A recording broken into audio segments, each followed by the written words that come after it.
Hey, what's up, everybody? How you doing? Happy Wednesday. I had to think about that because there's an extra day this month. But happy Wednesday. Yes, I do have Gig Geezer with me, and he's in a mint mood. Yes. Acerbic is putting it nicely. A word that I picked up on today. Acerbic is nice, very nicely. Um, real quick, before we even jump in here, I just want to thank the people and remind everybody, please look, I've got a couple videos out. I'll make a community post too, but there's two videos out that you can find in the last few days about making 30 to 60-second videos about why you prefer being an independent contractor. This is a very important thing right now. And I'm helping out with, I'm working directly, for those that don't know, with Mike Harubi and his New Jobs America, Be My Own Boss legislation. It's actually really good. It's really simple.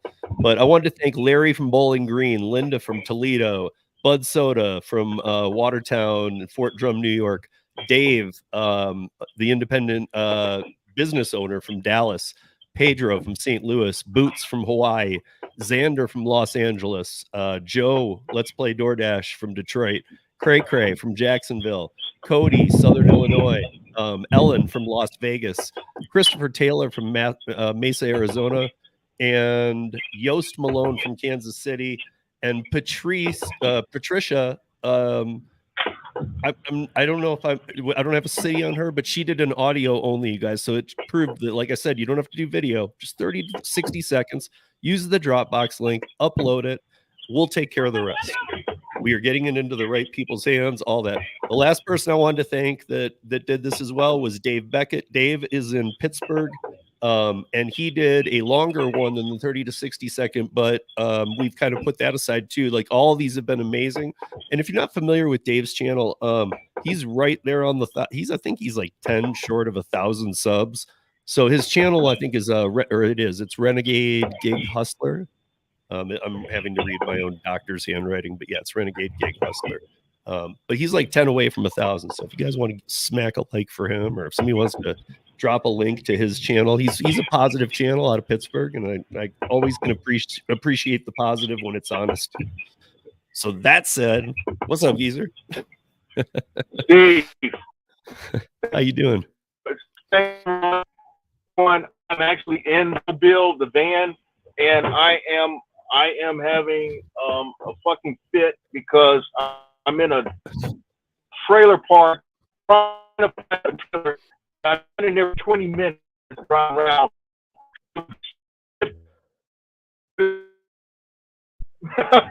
Yes, this is a real deal here. This is no test. Yeah. I mean, to be honest, I was talking a little bit with Geezer before we started, and I wasn't sure, I'm not really still sure why he took it, because even he sounded like he didn't really even want this order. So I don't know what's going on. But I think he just took it because it was end of day maybe or something. Yes, end of day, I needed like one delivery to get to where I wanted to be, and it happened to be on two different platforms, Uber Eats and DoorDash, which I happen to put on my community post having 0 acceptance rates. And so now I don't have 0 acceptance rate now, but the combined total was worth me coming out and doing it. I thought I would have been in front of my computer at the Geezer pad by now. And I'm still out here. In fact, it was a bad rainstorm that came through the area. So bad that if you were to look up in the sky as it's getting dark, it was the blue-green tint to it. So it was pretty bad. Yeah. But you weren't like, wait, this is going to be bad. You didn't look at it and go, wait a minute. This isn't going to be good. I was in it at first, man. I was on the freeway at the area where it was really bad. And I'm like, this ain't good. Not good at all. And unfortunately, I got the freeway at the right place. But I took a chance coming over here because it was a goddamn DoorDash order. That's why. Oh, see who's responsible? We don't even talk about that app on this show unless we're doing comparisons. But look at that again, and that's not even all the talk that we're just buzzing about every day about how down DoorDash is. It's like, I was talking to Kim the other day, and she's like, well, or no, it wasn't Kim, it was Tony, Driven Dad, and he said, he goes, I still, you know, he uses 2 phones, you know, he's using Lisa's since she's got the kids and she's doing the homeschooling and all this. And so he's like, you know, he's like, I'm trying to do anything out here with DoorDash. And he's like, on my phone, I'm only going for LOPs. He goes, but those are so down. I'm like, yeah, why do you think catering companies are popping up everywhere? Because DoorDash failed. They can't, catering is a different thing. And DoorDash never belonged there. They just, like Uber, they just wanted to be into everything. I mean, like next thing would be like DoorDash and Uber timeshare, you know? Well, yes, you're right. They're into everything. For example, like with some of the last mile opportunities, like with tire orders, I mean, you want to see true, you know, I'm always bashing thirsties, but you want to see true thirsty on the tire orders, check out those. Or even the ones that may show up on like freight. They will show up in their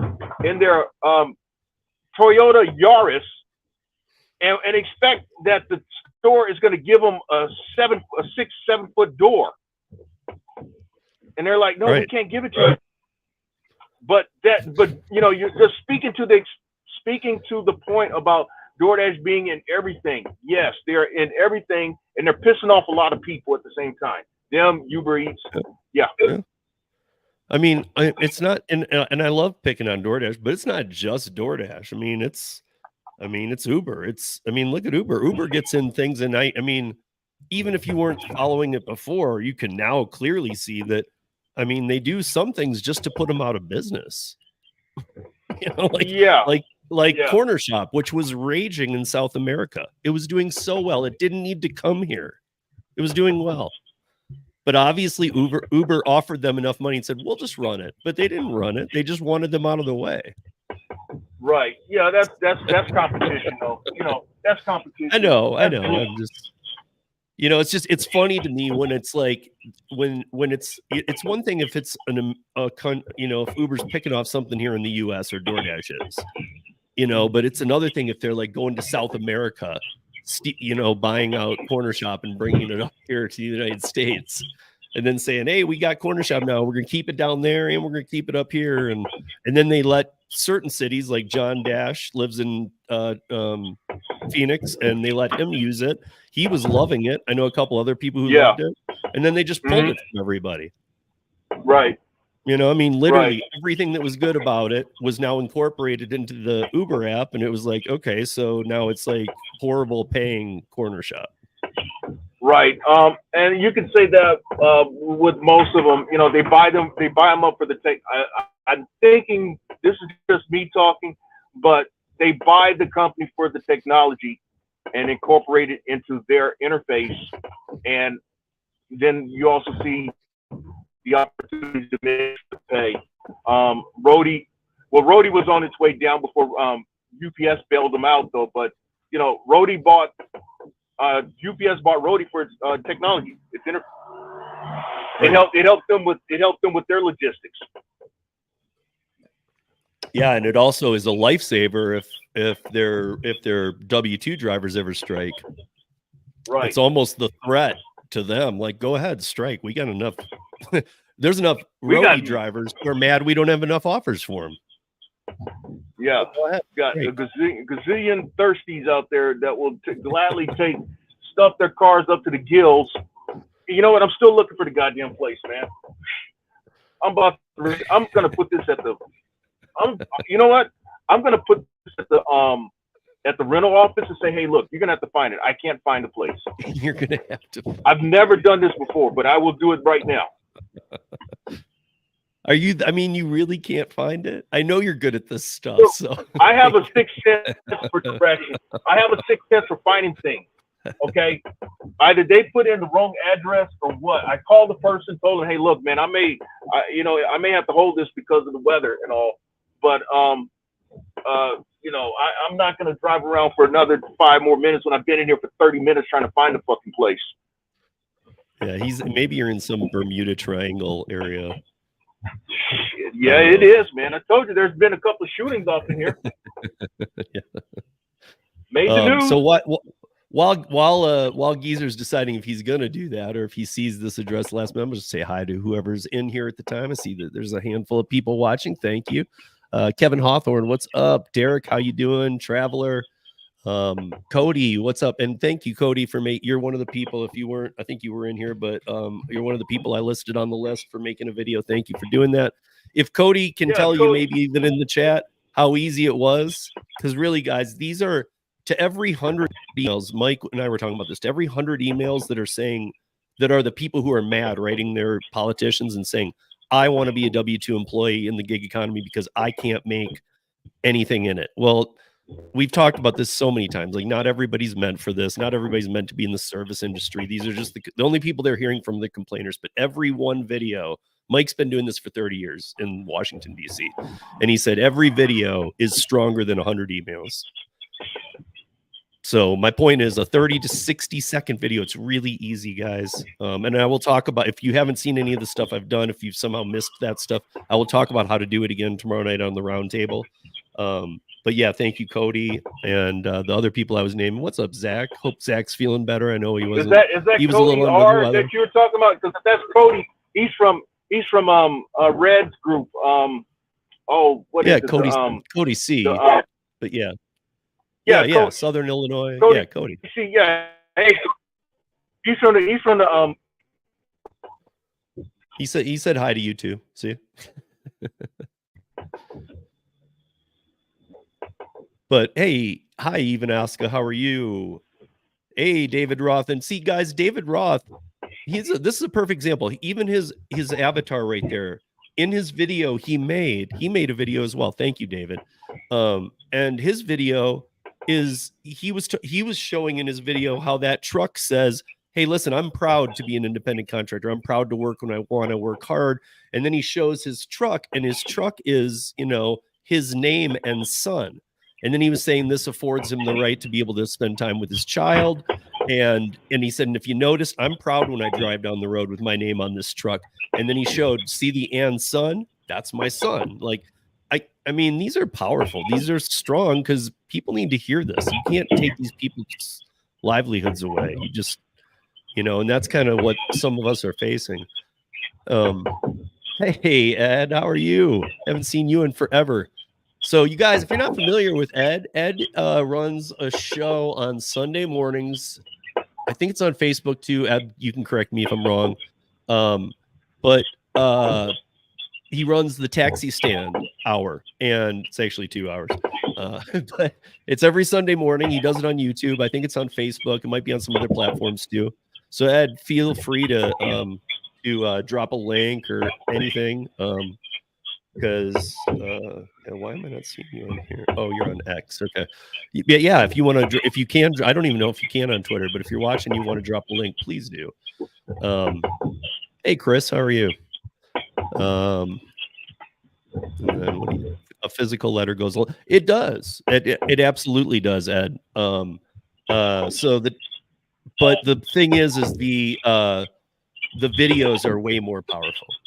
Because to hear somebody say my name is Steve, I live in the Denver market, and then in a 30 to 60 second video, why I want to be an independent contractor. Because I'm watching all these coming in, and they're all amazing. It's like, people are like, I'm taking care of family members. I like it because I have other jobs. I need this flexibility. I mean, like, the reasons are just go on.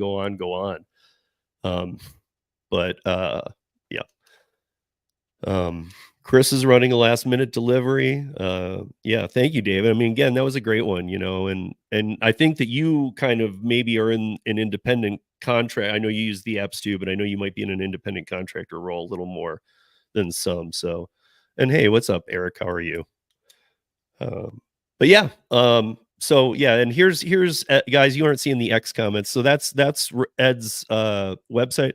So Ed and Shannon, they run this show. They've been doing it for a while. It's fun. You guys would get a kick out of it if you're up on Sunday mornings. Radio TFI.com. They have a call in and everything. So, and they talk about some other subjects, but they're cab drivers, they're old school cab drivers. So they've seen all the changes in the taxi industry. So it's an interesting listen. So anyway, but moving forward into this year, I know, Geezer, you ended last year pretty good. In fact, I know I was pretty close to the guess on what you'd make. Uh-oh, he might be frozen. Either he's frozen or mad as hell. I can't tell. Okay. We'll wait for him to come back on that. I can move into here's something I did want to address. So I know all you guys saw Pedro's video on curry. I know a lot of you guys do curry in here. And I did talk to Pedro that day. I did talk to Jesse at Curry that day. I got them in touch. Everything got fixed. And he was the next day, he got something better. I know he's going for the 5. I told him to try and stay local. But in spring things pick up, but you got to tough through some things. But what happened to Pedro was a huge anomaly. Like I've done over 1,000 curries and I've never had that happen to me. Never once. I do know from being an admin on their Facebook page that I have heard about it a couple times, but even that is I've only seen it like twice. Usually it's and I think what ended up happening in Pedro's case was it was a new support agent. Bottom line is excuses. So that's why Pedro will tell you guys, I got pretty fired up.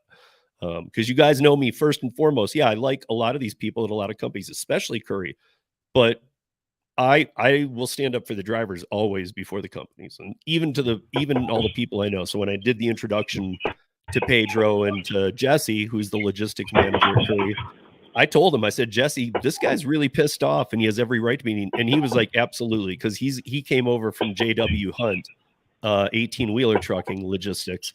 And now he's the head of Curry Logistics, and he's a friend of mine. And I said, you need to make this right with him, because that, even if that happened to me, I'd be livid. But the only thing I would say to I just sent them a message. I'm sorry. Oh, go ahead. Go ahead. I apologize. No, did you drop it? No, I sent them a message. I sent them a message saying it's at the rental office.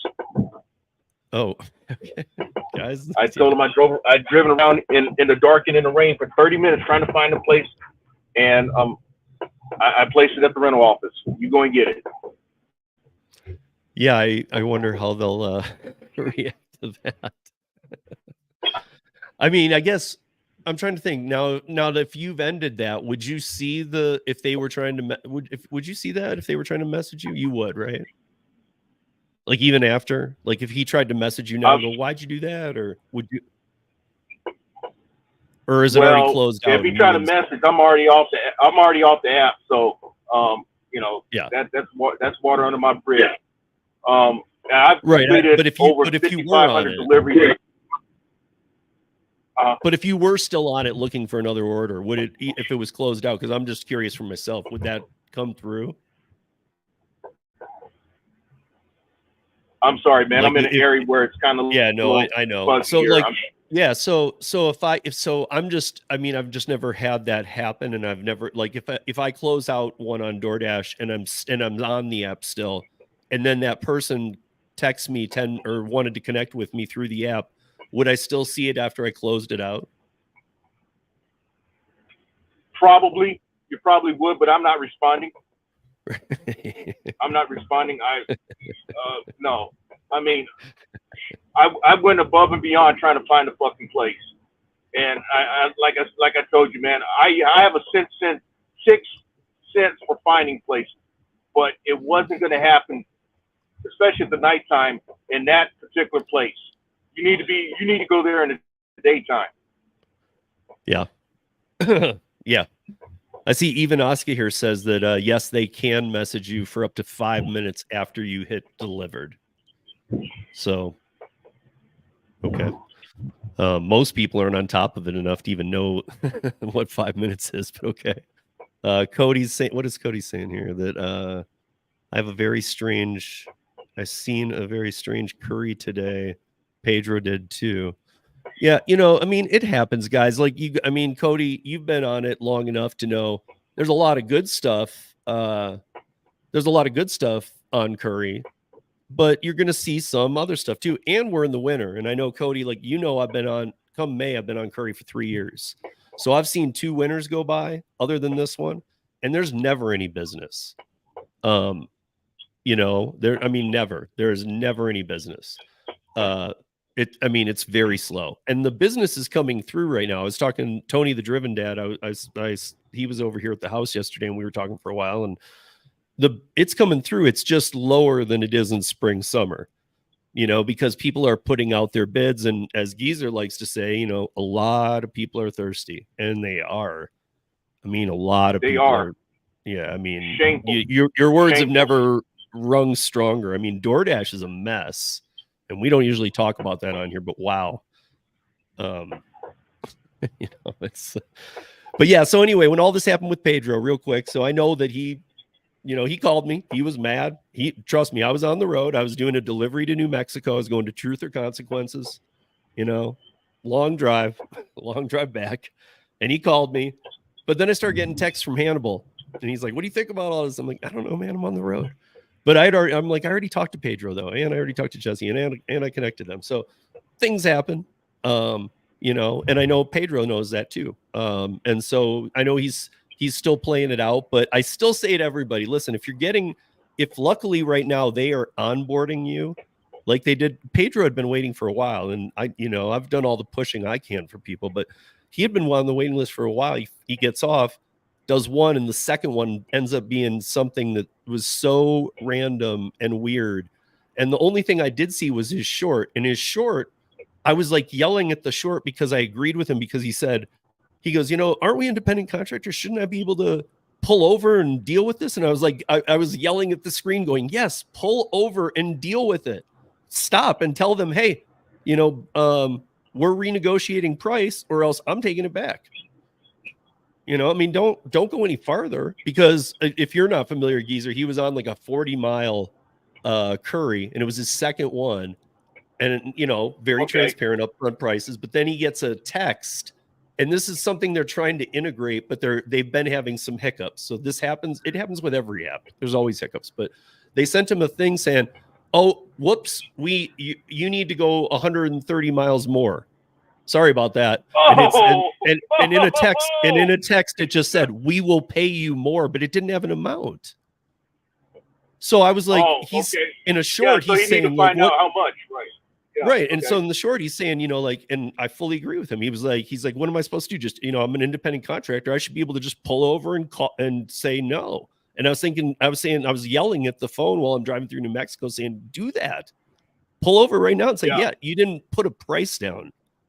Because at that point, they don't want you to have to drive that back to wherever you picked it up from, another driver. They're going to work with you on a price. They're going to work with you on a price. Yeah, and in fact, they may offer you a number that's better than what you even think. But at the same time, think about not taking their first offer too, because you have the stuff in the car, and they just changed the whole dynamic.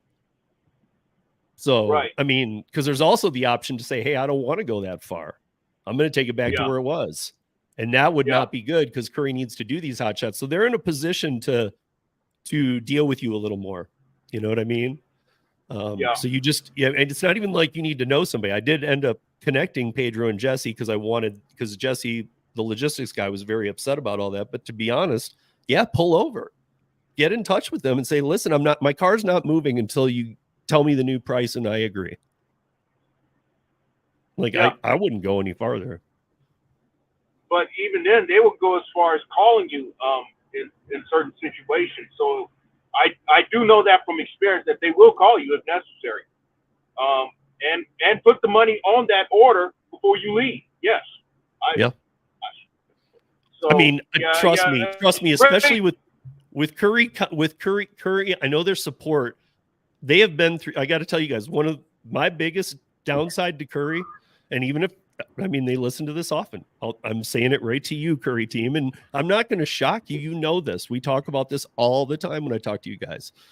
Their biggest downfall, and most companies, but theirs is a little different, is the customer service. Not that it's not good, but their live en route online chat, it needs to be streamlined to a way to get to somebody a lot quicker, because you have to put in something. And then somebody and then, you know, an AI something gets back to you, and then you put in more details, and then sometimes it says you have to wait 5-10 minutes while we get an agent. No, you should be able to, because the agents, those could be out of country, and they've tried like 4 different companies in 2023. They're with a new one, and I'm not even sure they're going to stick with them. I was talking to Jesse, and they are looking at one that they're very happy with. It costs a little more, but in the end, when you end up doing the real talking, you're talking to people in Los Angeles, not out of country. So these people who you would talk to with the team, they can make the difference. Right. Well, the person I spoke to was actually in Texas, Stafford, outside of Houston. So I'm like, oh yeah, I know that area. So yeah, there are people that we could actually interact with. Yeah. But yeah, I mean, my point is, first things first, don't go any farther, especially that's not a, I mean, I'm not even gonna give DoorDash the credit, but that's not even a, oh, guy, we screwed up. It's 10 miles farther. We will pay you the difference. That, to be honest, I'd be upset, but I might just finish it out, and then I might contact Curry and be like, what the heck, man? And you're paying me more than that or whatever. But you know, but like 5 miles, you know, something like that, I might just deal with it and then deal with it to not hiccup. Right. But I mean, you talk about 150 miles or whatever, 135. That's also 135 back. That changes your whole day, and maybe you didn't allocate the time for that. Right. So yeah, it sounds like Pedro just really he's at least for the sake of his channel, he really got a lot of play out of that. I mean, he was right though. I'm even saying he was correct. You know. Yeah. I'm not knocking him for that, but it's just Pedro. Okay. He played it up pretty good there then.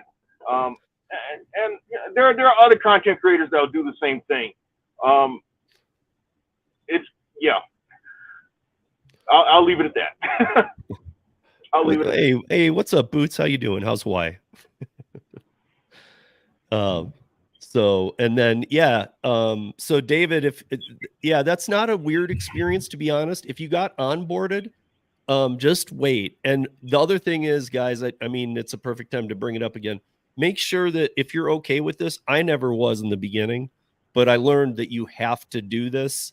I don't like having any app that is running location services at all times, but that's the way you get the long haul curries. If you don't, because I don't ever have to leave my curry app on. I don't have my app open, nothing. In fact, the curry team has told me you will see a drop down offer before you'd see it with the app open. So you're actually going to see it faster if the app is not open, but you have to have location. You have to have location always on, not location while using app. And I don't like doing that, but I do it for curry, and it's such a big part of my income that, I'm going to let it burn a little more battery. I'm gonna. You know, so.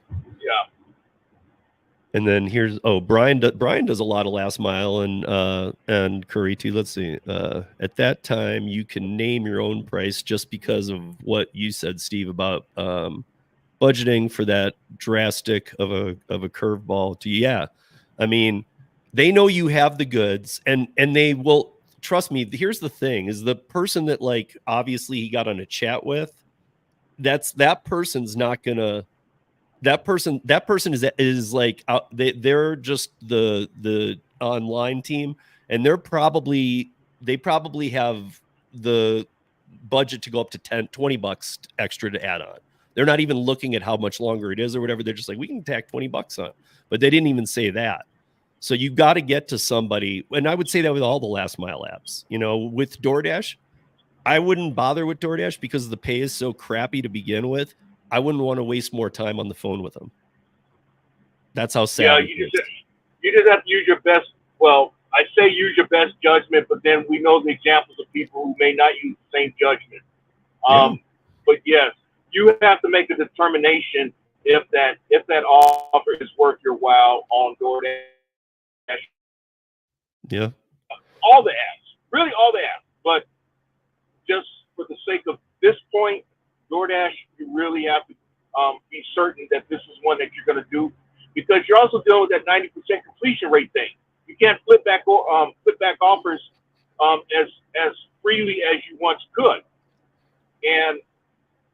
at 95% as of today, and I don't do a lot of DoorDash orders, so I have to be very mindful of what I accept and what situations I may have to throw something back.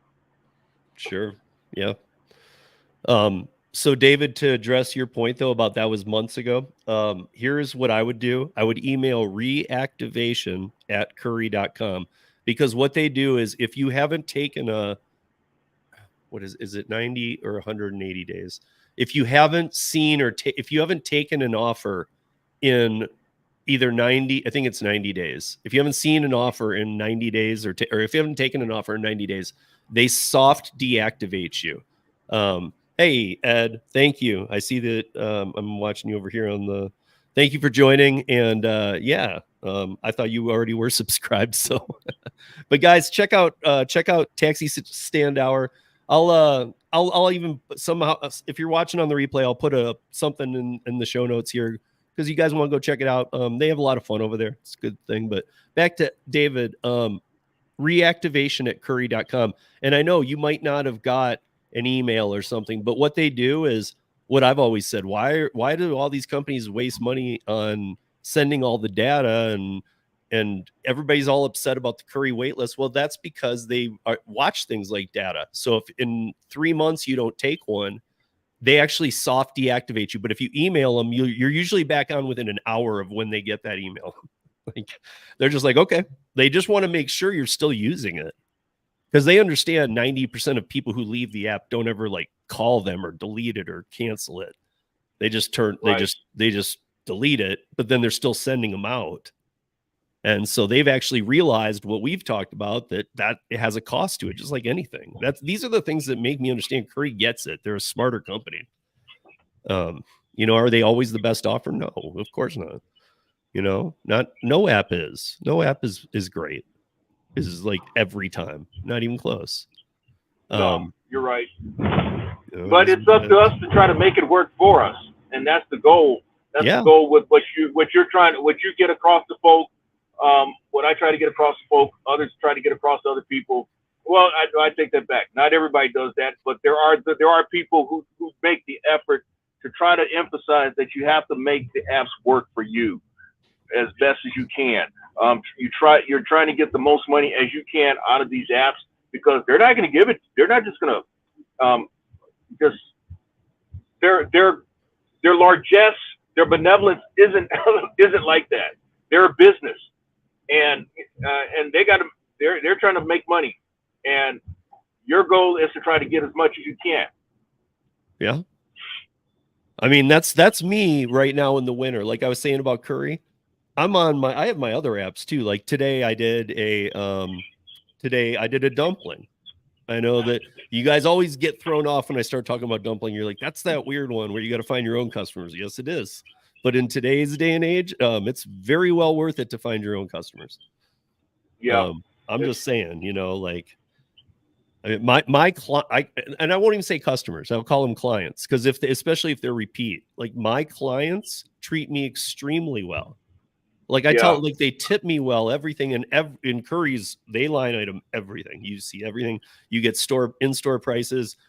I can use here in Colorado, you can get gas points at Safeway or King Soopers by buying groceries. So I can use their phone number to get them their gas points, digital coupons, auto apply. I mean, everything, every discount they can get you. So not only is there no markup, there's a discount on everything.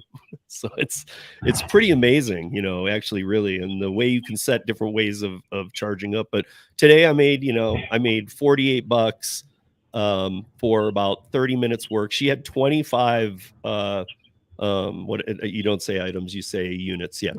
There was 25 units was all I was shopping for. And I did it, and delivered in that short of a time. And then every time, I always tell her she doesn't have to, but she said, "Hey, do you mind bringing the groceries in and just putting them on my counter?" And I say no. I always say, of course I'll do that.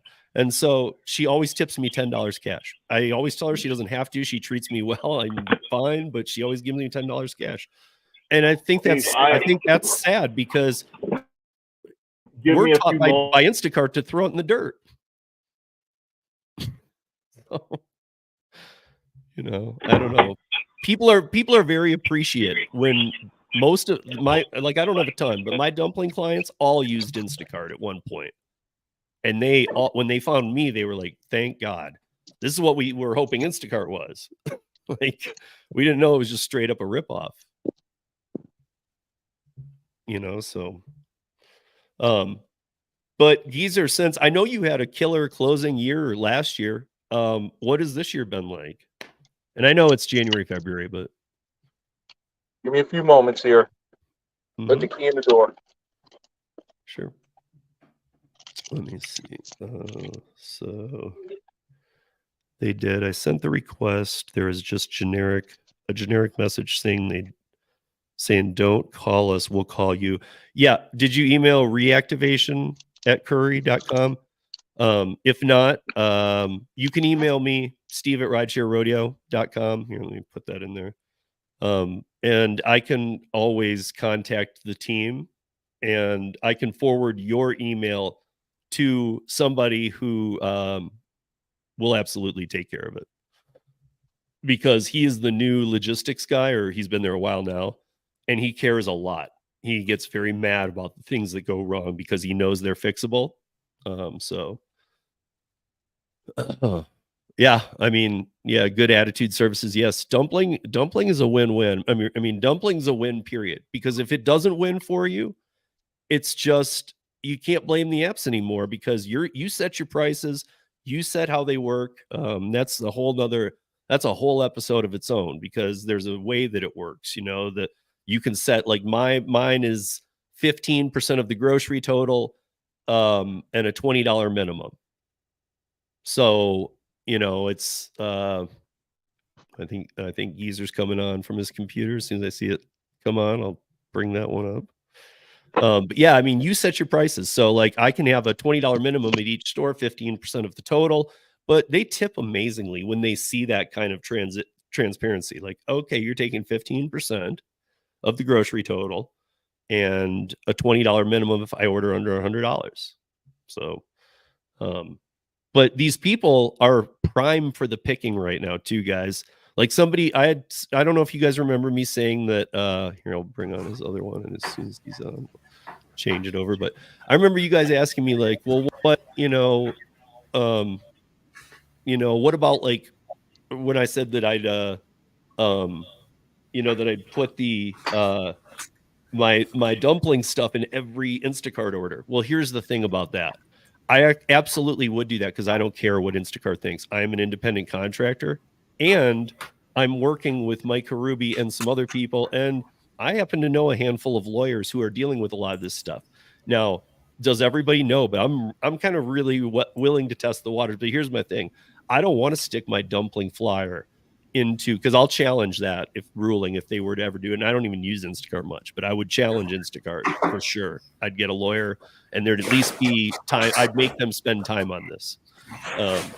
But because I have the right to do that, so do you guys. But I'm not trying to tell anybody that you should, because you probably shouldn't, the way they act. But the thing is that, I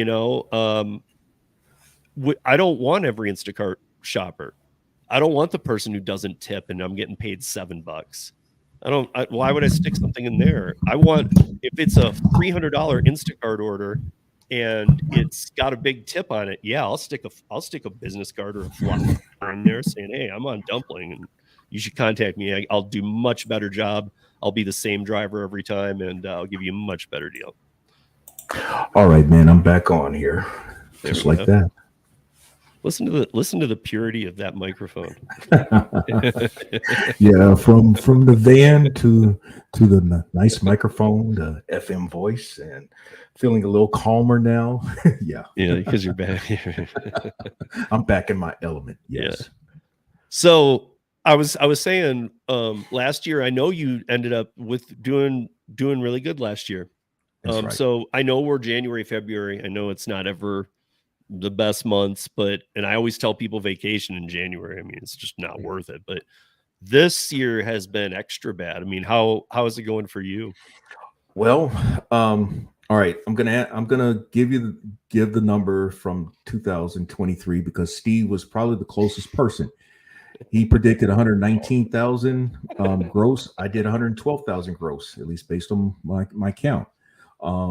So far in 2023, I'm over 20. I mean, 2024, I'm over 20,000 gross. Last month I did just under 9,300. This month I'm over 11,000. Wow. Yeah. So really, you've had a good start of year.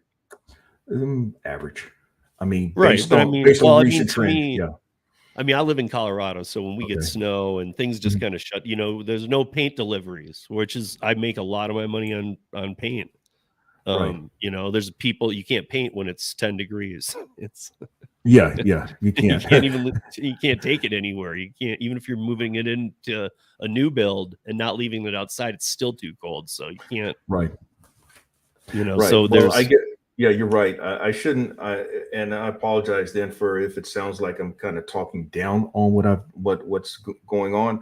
I am very much aware how a lot of folk have struggled the first couple months of the year. I'm the first to admit that I go out every day not knowing what's going to happen, and I've shared many a times how, hey, we all got our personal responsibilities, and this month in particular, and this is the first time I've shared this privately though, but this is the first time I shared publicly. I mean, all this month it's been like, man, I've had some shit to take care of, and fortunately, at every step of the way, things have unfolded for me out there to where I've been able to close out the month pretty much covering everything. So, yeah, so good on you. yeah. It is about the hustle though, because like, I mean, if you're not familiar with Geezer, first of all, go check out his channel. It's in the show notes. Make sure you check it out. He does, but again, what we're not here telling you guys, or we're not trying to talk about I only do it for comparisons. We're not trying to tell you guys about DoorDash, and I shouldn't have to. I hear from all of you in here, and a hundreds more through Para, through emails, everything, that unlike any other year, that things are so down. I mean, DoorDash people alone are going crazy. I get emails from them all the time, and I'm like, I don't do much DoorDash. This is about stepping outside of the comfort zone and doing other things. That's what this show is. Right. And I mean, Geezer's not being handed all this. Hey, here you go. Here's all your money. You got to go work it. You got to go really hustle. I mean, I know we all know this, but like when you just turn on a DoorDash, that's, you're just at the mercy of what they send to you, and, do what I mean, it's kind of the same, but in the last mile space and in other things, you can look at it a little more, make sense of it. I had somebody telling me that they did a delivered for, like $120, and they were so stoked. I said, well, what was the food total? And they said, $2,100. I said, dude, you didn't get paid, right? No. I didn't mean, I never, you guys, I'm just very straightforward. I'm not trying to be mean about it. I'm just saying, like, that's not good pay. I mean, every now and then, you make, I've cut it close where I had one for 2,100. I did it for 155. But normally when it comes to the delivered order and delivered that orders, I am looking at a minimum of 10% of the order total. And that's what I've told everybody too. I'm not on delivered that, I'm on delivered, but I told them, I said 10% is fair. That's what it should be. I mean, and it should be a little more, because catering can involve a little more too. I know that a lot of the times I end up thinking, okay, what else am I going to have to do? And they're like, just put it on that table. So it's really not a lot of setup, but sometimes they do. And they say, hey, can you go set it up over on those 3 tables? And I'll I care about how I do my work, so I do a good job. But like, I don't know. I would absolutely, because you're gonna be carrying more. It's like Curry, you're gonna be lifting more, so there should be better pay. Yeah, and food is not a light item. I mean, I've handled $3,000 plus orders, and that's a lot of stuff. Now, just another example. Speaking of a $3,000 order, I had a $3,400 order come my way, but it was offering $185 pay. I passed. Straight up passed. Now, some say, you got to be fucking kidding me, man. That's $185. But it was a $3,400 order. And I've had $3,000 plus orders in which I got paid close to $400. So that's why I passed on it. And I was gonna say maybe people need to see what maybe a lot of people have. Maybe people need to see what a $3,000 order is. Like it's not. I mean, I know we're all thinking, well, that's probably big. It's probably really big. It's Yeah, you're dealing with a lot of stuff. I'll give you an example. Then my first one. Well, yeah, it was my first one. This one was up in Charlotte, and it was at Smash Burger, and there were like 40 of their catering boxes. Now, this particular order, they asked me specifically to show proof that I have a van because it had to be a van order. And so I sent them pictures of my van again so that they can mark, check me off as saying, yes, he has a van. But then just for them, I sent them picture of the van loaded with all those boxes. And then I had to, in fact, this particular order, I bought a brand new a multi-purpose dolly, the one where you can make it a cart. I bought a cart just for that multi-purpose dolly, just for that order. So it worked out.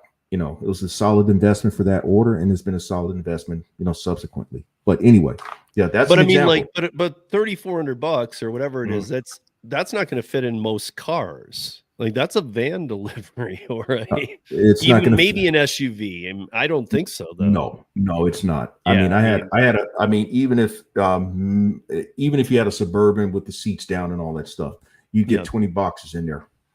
Yeah. So I mean, and I don't know. I think that everybody, like, you can't just look at the numbers and think of it like, hey, I can go take this McDonald's order for $5, or I can go take this delivered for 110. I'm going to do that because luckily delivered does show you transparently what the total is. So make sure you look at that. Yeah. Because you can't tell exactly, but you can gauge how much work you're going to be doing. Yeah.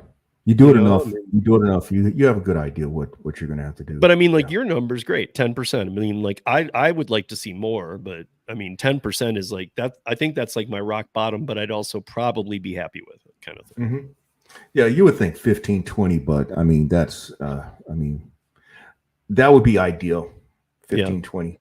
But yeah, I know 20 is high, but even 15, because it is work, but I get it. 10 is fair. I mean, like $3,300, $4,400. I mean, like that's fair because the amount of work isn't going to be 3 hours. It's going to take you some time, but you're still going to end up paid well. But I would highly caution anybody doing catering to. I know not all the apps do it. Even Para doesn't, because we don't have the ability yet to show the order totals. But the ones I do on ParaWorks are good. I get paid well. And they haven't been too out of hand. I feel like they're always on the lower side a little bit. But like the huge ones, I mean, luckily, I don't know if Delivered That does it, but Delivered does. They show you this is the total. Well, Deliver That. I mean, I've done I've done 3 catering related videos in the last month, and let's just say Delivered That. They're on my shit list, and I hope they're listening because they are on my shit list. Now, does that mean I refuse to do Deliver That orders? No, but I am being extra careful with their orders, especially after me doing basically a damn freebie last week with them. The issue that I have with them is that they have the Easy Cater based orders, which you do have the guaranteed tip pool, but then you have your third party or direct customers, and you don't have tip pool with those orders. And if you're not paying attention, now you got to hope that they've tipped pre-tip, because if they do it supposedly post delivery, now they're supposed to give you an invoice to hand to the customer, who then supposedly scribble in a tip amount. Well, are you really going to chase after that type of money? Logically speaking, are you? And I would hope to God, because if they're writing it, I would hope to, or is it through the app that they're doing it? Because I mean, like, no, it's supposedly on the invoice, and then you take a picture of that and submit it to Deliver That the same day. Yeah, please, people, don't even start thinking about changing that tip. Yeah, right. So yeah, so I had like 4 orders come across yesterday. They were all the non-Easy Cater orders. 3 of them had 0 tip or no zero pre-tip. So those are already deleted. There was one with a pre-tip. It was a $785 order with a $16 base and a $15 tip. Another delete. Mm-hmm. So this is what I was going to tell you that I was before we came on and we were backstage. I told you I was going to tell you something is that Tony, the Driven Dad, and I are going to try and rent a van for the month of May and run it between us. Okay. And I see that Cody's saying it too. Like, I need to get a van. I don't know that I do. We want to do it to try it. And what do you think? I mean, like, I know not to expect, like, you and I have talked about this, and I know you've had it with a few channels doing this, but like those channels, guys that say, hey, you could spend $100 and make 10 grand in a day with a cargo, like, just go right past them. Don't watch that. don't even look, because that's not true at all. And so I would say to you, Geezer, like, is it a good time to, I mean, like, obviously you're still doing well. So, like, I mean, to Cody, to me, to Tony, I mean, any advice?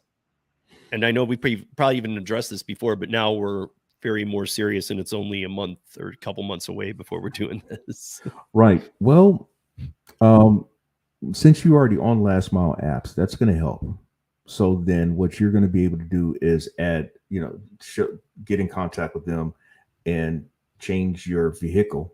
So that's going to put you in another category of order opportunities. But I would say when it's all said and done, it's what you do with what you've got out there, in that it's still going to be up to you. You're still going to have to maximize whatever opportunities that you have. So yes, again, do not think because you have a van, now all of a sudden you're going to be making $10,000 a month, as I have since basically July of last year.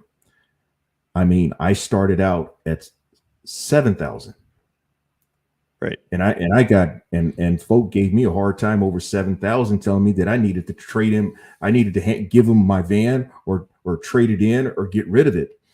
Well, I haven't gotten those. I haven't had those emails, those messages since then, though. But just be realistic with your goals. Be realistic. Yeah. I mean, also, I don't know what exactly to tell you, because Tony and I have done a couple different ways, people, but like, do research on your market instead of just looking at people's YouTube channels and somebody's in Atlanta saying you can make $1 million with cargo van and you live in Wyoming. Do research in your market, what's available for cargo vans. Well, yeah, you know what? There's still going to be a learning curve. Even though you're going to get the van for, just to see what you can do. There's going to be a learning curve. And I would say that with anything, the learning curve is going to be anywhere between 3 to 6 months. 3 to 6 months. Well, I mean, I think it'll be do we continue? Because I mean, between Tony and I, even though that is the case, 3 to 6 months sounds about right. We'll have a good enough grasp to see, is this making sense? You know what I mean? Like, is this? Oh, thank you, Bordura. I appreciate that. Hello, Steve. I was approved by Curry. Not a lot of businesses in my area, but they are paying great when you invite the owner again on your channel. It's a pain in the back with dead runs.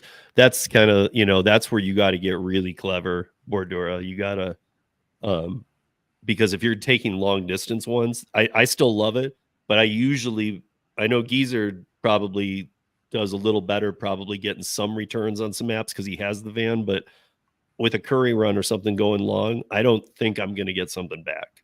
I do look and I try very hard, but sometimes it's just like New Mexico. I was in Truth or Consequences. After I passed Albuquerque, that's like 5 hours of nothing. Like, well, I've never connected I've connected Curry's only once, but it was only because there were 2 orders in that market, and so I was able to talk them into giving me that other order from that town. So when I came back through, I was able to get that one and complete that particular order. That's only happened once. Usually what ends up happening is that depending on where I'm going, I'm looking to try to connect with something else, maybe on another app, and Yeah, make it that's happen what I that way. mean. I mean, like that's what I'm saying. Like, and there, yeah. See, so she's saying roadie, yeah, but roadie kind of keeps you. I mean, like if you're doing a long haul, if I were to turn it on after Truth or Consequences and I'm passing Albuquerque, roadie's most probably just going to keep me in Albuquerque. It's not gonna. Yes, yeah, you're It's not going not to get gonna. some. Rarely you're going to find something. Now, I can give you an example. Well, I did not take a roadie going up to Charlotte, but I happened to catch a roadie that took me back to Columbia. See, That's only happened. I've never. I don't even think I've seen a one going out of state from here. Uh-huh. Yeah, and that one kind of bailed me out that particular day. It's a less than 10% chance that you're going to see something that kind of takes you back from the same app from that same app. I mean, that's why when I do it, like you, I'm doing it like, okay, if I'm going to get nothing back, what do I need to make on this? Right. I treat it like that, and then anything else is just gravy. Mm-hmm. But I need to know that run alone is profitable to me without even if I'm gonna, like, I went to Kansas City recently. I went to New Mexico. I had to make sure, and I didn't have anything coming back either time. So on any of the apps, so I had to make sure both of those were profitable standalones to even get back home. Mm-hmm. And they both were. That's the thing. You just do the math, make math that works for you. Right. Like I of course I would like to see $1 round trip. And I'll tell you, geezer, I get a lot of people who say, even when it's the dollar, like if it's 600 each way and the pay is 1,200, they're like, dude, you shouldn't do that. And I'm like, man, I can do that in like 2 days. I'm back home in 2 days, day and a half.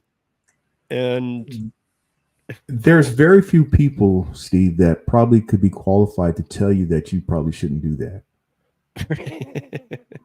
But I mean, like, even you, I mean, I'll show you offers that I get. I'm like, what do you think of this one? Yeah. And I know you'll be critical and you're like, I don't know if I'd do that one, but you get it. I mean, $1 a mile is not bad if you're getting it both ways.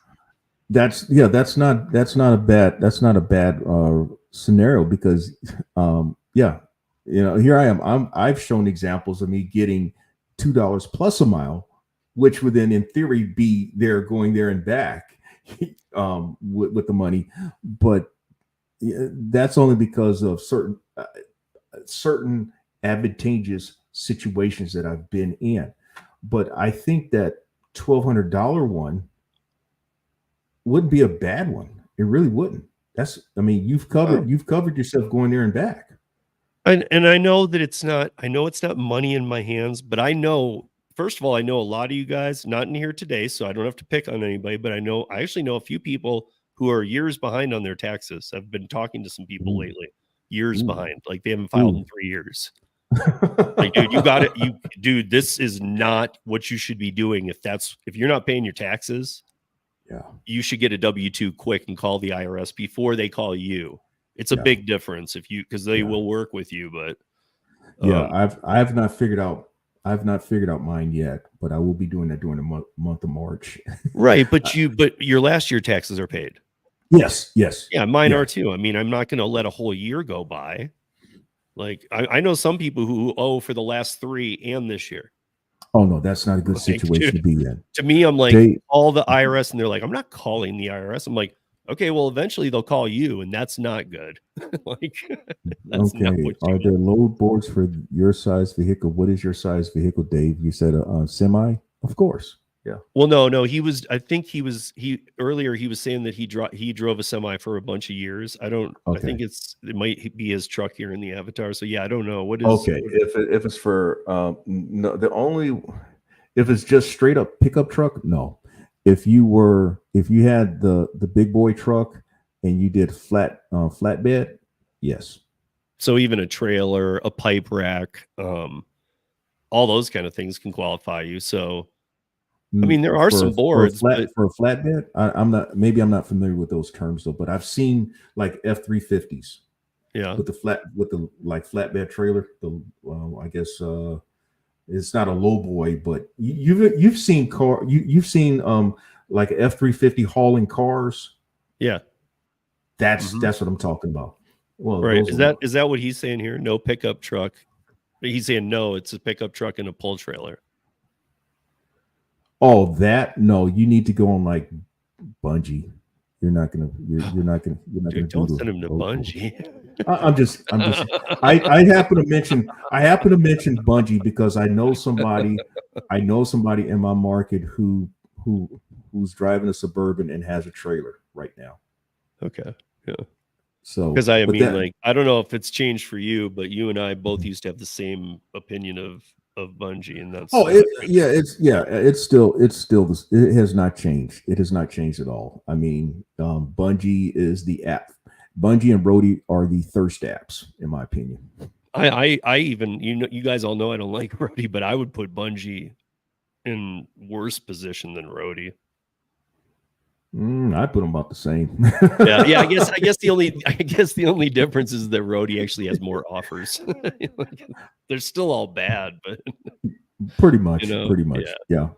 I mean, the only thing I ever see on Rody that's ever worth it, and I think Bud Soda's in here, so what's up, Bud Soda? But I think that he's said it before, is like, we'll just do the pharmacies, and really, I don't like doing those, but those can be like a mile and pay something. So if I'm somewhere, it might be something. Cody, you're right. You can't look at an app like Curry like a DoorDash order. It's a completely different world. Absolutely. And I think that's part of the problem why what I talked about before we came on, Steve.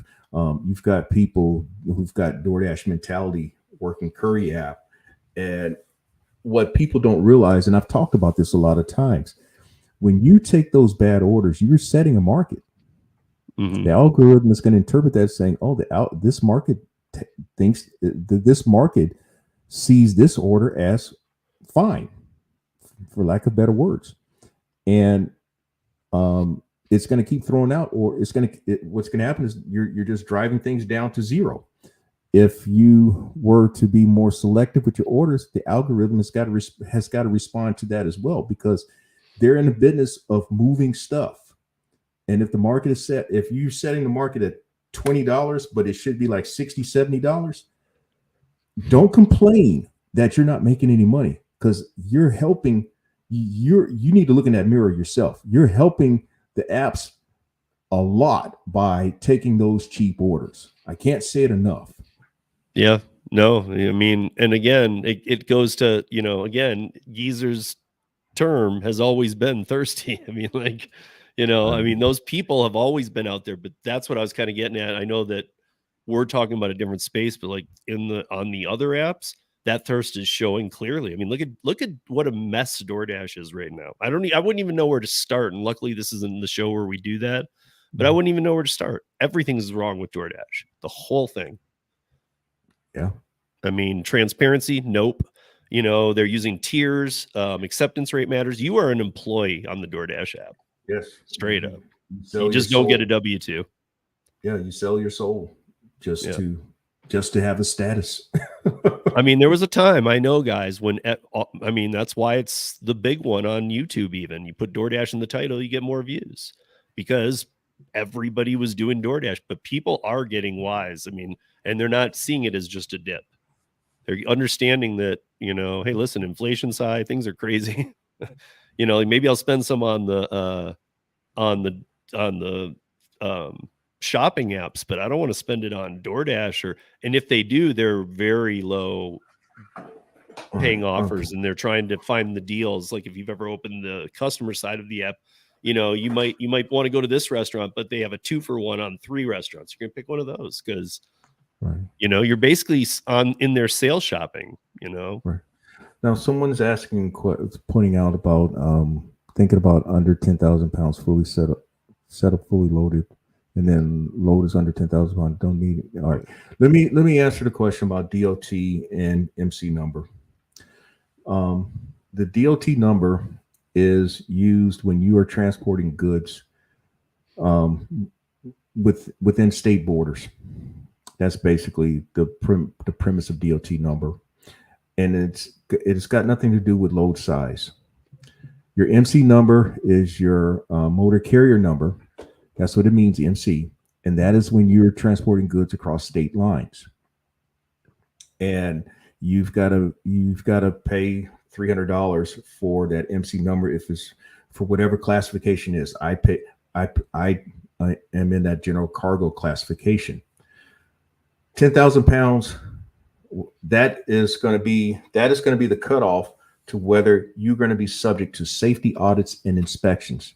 If the gross vehicle weight of your vehicle is 10,001 pounds or more, that is considered by U.S. DOT and Federal Motor Carriers Safety Administration, FMCSA, that is considered a commercial vehicle. I have a commercial vehicle with a Sprinter van, but it's under 10,000 pounds. But I am not subject to any safety audits or inspections. Right, because they already know that you are over it. So it's almost like they're not worried about you. It's like you did it correctly. Right. Now, the other thing is that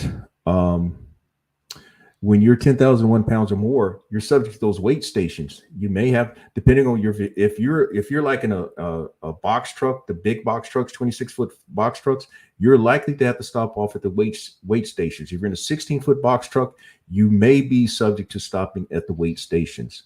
And then, of course, the big vehicles, you have to stop at the weight stations.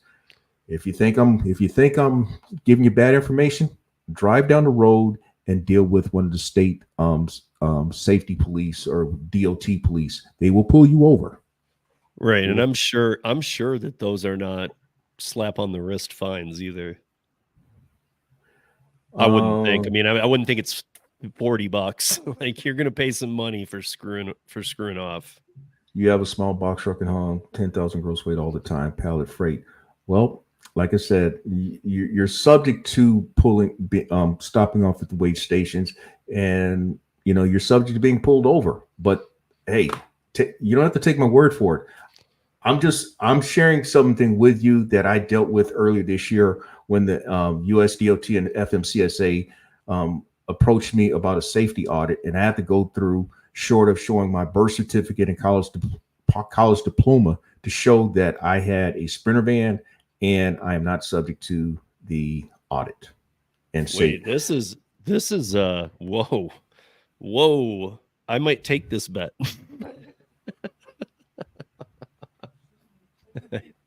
Yeah, I bet you $1 million I can drive with 10,000 pounds and nobody can prove it if I'm doing business. Okay. I'm not going to prove it in 10 seconds. That's true. That's true.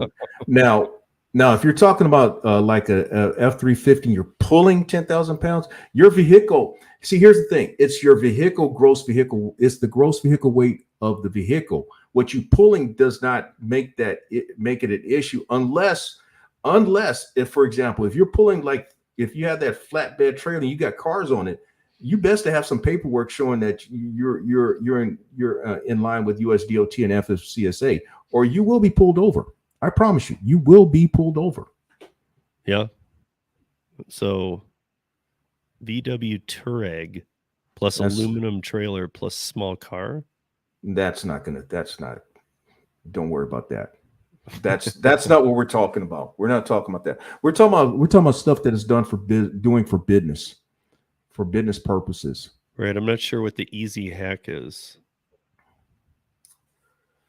I don't understand that either. Because I mean, again, I would say that you absolutely need to, if you're upping your game, you need to play by the rules. I mean, I'll say this, even like rideshare doesn't make you have rideshare insurance. Stupid as it is, they don't care. Just send your insurance as long as you have the state minimum. Yeah, it's on you to get the rideshare endorsement. Right. It's on you. And the apps don't tell you, because they're like, hey, this is where they pick their battles on telling you you're an independent contractor. They don't want to pay you like one. They want to treat you like an employee, but they're not going to tell you the things you need to do because they expect you to know. But when you get up to the bigger trucks, I've noticed on like the apps even do say, hey, they want your numbers. Put them in. Yeah, they also want to know what type of insurance you got to get on the app. I mean, once you get to the box truck level, you've got to have a certain amount of liability insurance, or you're not going to be onboarded. So David is in, I can't remember where, just outside Dallas, but Dallas is his main market. And he said that he had to do that audit for his semi, and it was no joke.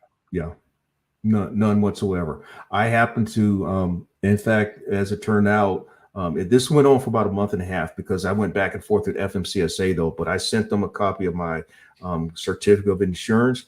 I sent them my registration. I sent them all the stuff that to show that, hey, I operate a Sprinter / cargo van, even though they knew. I sent them all that paperwork in addition to the other paperwork, the FMC 150 form, to make the corrections that I had to make, so that I would not be subject to an audit or inspection. Yeah. So, yeah, no problem. I'm sure you're talking about to Geezer too. But here, I think this is what refers to the easy hack. So, business purposes transport cars.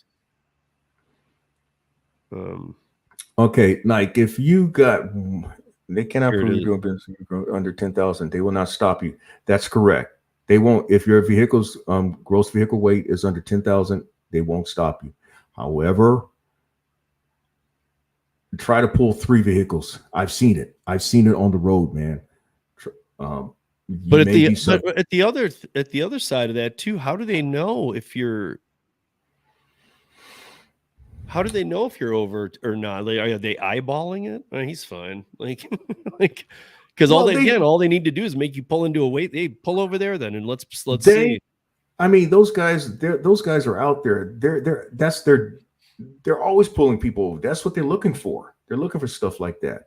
I mean, you're driving and you think that this truck is fine. You know, they're driving the speed limit and all that stuff, but these people, their mission is to hand you some paperwork and maybe a fine. So they're always looking for stuff like that. I've seen them actually literally inspect the vehicles in the parking lots on the side of the road. They get up under, check things out and all that stuff. They don't play around, man.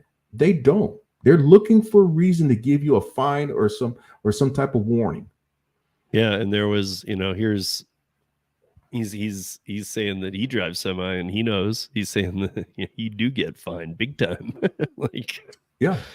I mean, I didn't know that, but I just imagined that because those weigh stations aren't there to fine you $100. They're there in case you're screwing around to really get you. Yeah. Mm-hmm. Yeah. I mean, so let me see. Okay, that's what she was talking about.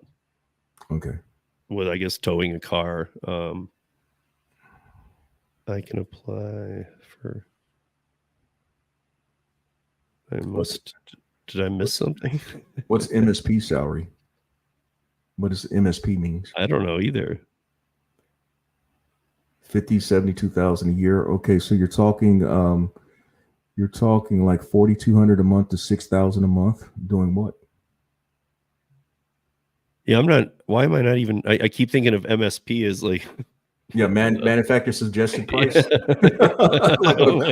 on a Moroni sticker. Yeah, the dot is strict for sure. Yeah, because they have to have a way to. I mean, even look, if the apps even ask you for it, that tells you how important it is because they won't tell you anything you need. Right, and they're not because they do not want to be sued. Yeah, they don't want. They're ambiguous as possible. In fact, I did a segment on this about insurance, what type of insurance you should get, and so forth. Oh, Michigan State Police. Okay. You're talking about being a police officer now. Okay. Different. Yeah, they are ambiguous because they don't want to be sued. They don't want that language to come back on them in a lawsuit. So they will say, hey, look, you need to check with your insurance agent or some professional to advise you what type of insurance you need. But Curry will tell you that if you got a 26-foot box truck, you need this type of liability insurance. They will tell you a minimum. Mm-hmm. They will, and depending on what you do, they're going to ask you for your DOT number and or MC number. Yeah, I mean, I can tell you from one thing I like about Curry, it doesn't like, and this again, Geezer and I are on different sides of Curry. We were talking about this too. Like, he's on the cargo box truck, the bidding side. I'm on the offer side. They don't have phase 0, 1, 2, 3 like rideshare. But in the final phase, once you pick up the goods, once you arrive at pickup to drop off, they cover you 100%. Your insurance isn't involved. That's good, and that's rare for apps because Yeah. usually they're saying you better have some insurance of I some mean, kind. again, guys, this is on the offer side, not the bidding side. Yeah. It's like Geezer in his van, Hmm. but they have you in that, because I've even asked them, hey, on the long hauls, can I have somebody else in the car? Because I wanted to know, is that okay? They said it's fine. They just said, we don't cover the passenger at all. You are covered. The truck is covered. The goods are covered. If you bring a passenger, that's not covered. So, I know, because my point is that, like, long drives, you might want to take somebody with you. Right. I mean, I've had my queen come with me on some of my runs, Yeah. and just for whatever it's worth, for insurance sake, my queen is also on the commercial policy. So when she took turn driving, there's no ambiguity there. Yeah. It would not be a case of um, permissive use. No, she's a driver on the policy. And that's for me. I didn't do anything like that, but if I did bring somebody with me, I just wouldn't let them drive. No joke either. I'm not just saying this because I know all it would take is, hey, I can't drive this last hour, and they get in an accident and all hell breaks loose. So, no, that wouldn't. I just would. I mean, it's just for the company, if anything. So, Mhm. but so Chris is saying Oklahoma, all commercial vehicles, including cabs, must roll through a scale. Whoa. Wow. Why would you roll a cab through? Why do you care? Like, what does a cab get? I mean, there's no way a cab weighs that kind of weight. I don't know. That's Oklahoma for you. I mean, they must have a different way of gauging a cab then, because there's no chance ever a cab has ever gone over the weight. Yeah. And I would Bordura Insurance is. I'm originally from Michigan. I think you know that. Hmm. I mean, insurance is expensive everywhere. Yeah. It's It doesn't matter anymore where you live. There aren't these little hidden pockets anymore. I've done a segment on that as well. If folk want to check out my archive, I did a segment explaining about what are the factors that go into insurance rates. Mhm. It's not just it's not. I'm not towing the company lines with the information I'm sharing with you, because I'm just as much of a customer as you are. But there are a number of factors that go into your insurance premium. One of the things too is that there is no central um, no central uh, governmental agency, so to speak, that speaks for all the states. All the states police themselves and they cooperate among themselves. And so each state, when companies do business in each state, they have to apply for the rates or rate increases with each state. So it's kind of it sounds a little crazy, but it's not as crazy as it sounds. The insurance industry has been this way for over 100 years and all that I'm aware of. Um, for whatever it's worth, what are some of the factors that go into your premium? Um, your age, your driving record, your And coverages. age Go ahead. counts bad against me as I get older, even though I'm getting better at driving, right? It's like it's a smile. Think of it as a smile. When you're younger, it's out the roof. When you are in the prime of your life, Okay. and I think, Steve, you're still in those prime years, so your rates won't show like with me. I don't know. Well, no, I I'm do know still in how. my prime, but I think the insurance doesn't think so. No, you are still in those. You're still in those good years. You're Okay. you're running out of the sands is pouring out now, but Yeah. you're still in those years, okay? And then when you get the geezerdom like myself, the rates are starting to trend upward again. Okay, so I mentioned age, driving record. There's Mhm. what's called your insurance score, which is a combination of your driving record and your credit. That's another Wow, factor. I didn't ever know that why would credit matter?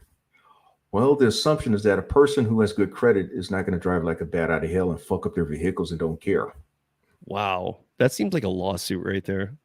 Like, When I listen.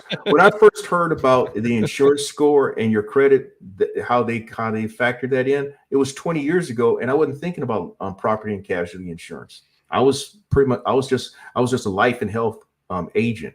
But this has been at least 20 years that I'm aware of the insurance score. Then there's your coverages.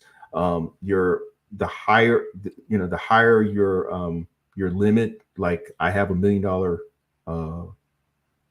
coverage for liability, so that's going to be a factor. Just like your deductible, the lower deductible, the higher your premium, the higher your deductible, it may lower your premium. So those are some of the basic factors that affect your insurance, and also where you are, what market you're in. Some states are more expensive than others. South Carolina has some of the worst drivers in the country, and it shows with the rates. Also, they have a high percentage of people who are on the roads without insurance. So that's another factor. Yeah. So, let me see this. So I have a.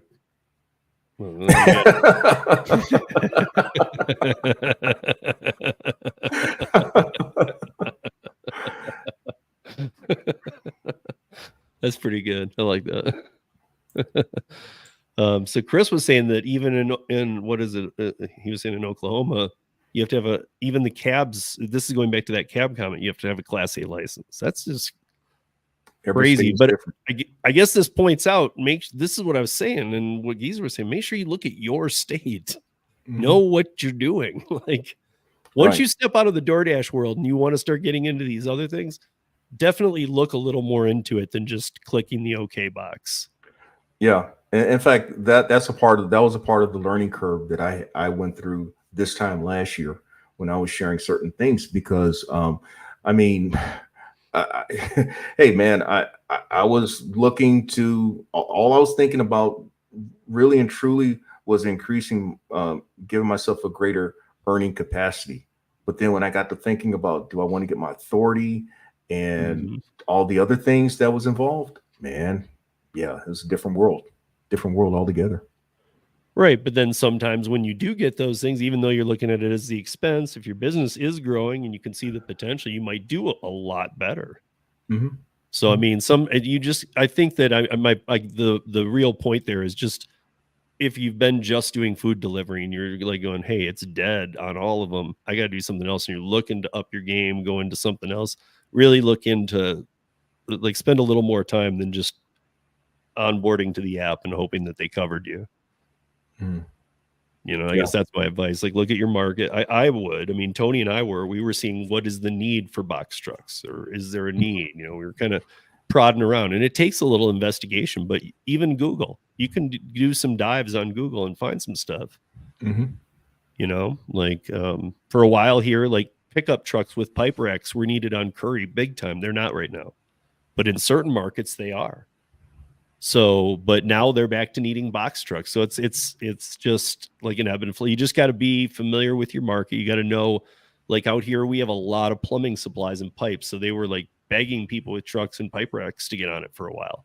Now they've got enough, but it still does pretty well. You could still on board with one and do well, but you could do great a year and a half ago. So I mean, I guess it depends on where you live. I mean, how much construction's being done? Is it, it's like that smaller market thing where the people tell me, hey, listen, I only make this on DoorDash, and all these channels are telling me that they're making twice as much. I'm like, your cost of living overall is a fourth of what that person pays, so you're making more. Right. Now, someone mentioned about driving to another market and all. I have done that from time to time, and I know I seem to give long answers from time, depending on what it is. But when I was just doing rideshare, I used to during the summers of 2018 and 2019, I would migrate over to Charleston and maybe to Charlotte. So for me, that's a 90-minute drive, and I actually fared well in those markets when I would go there.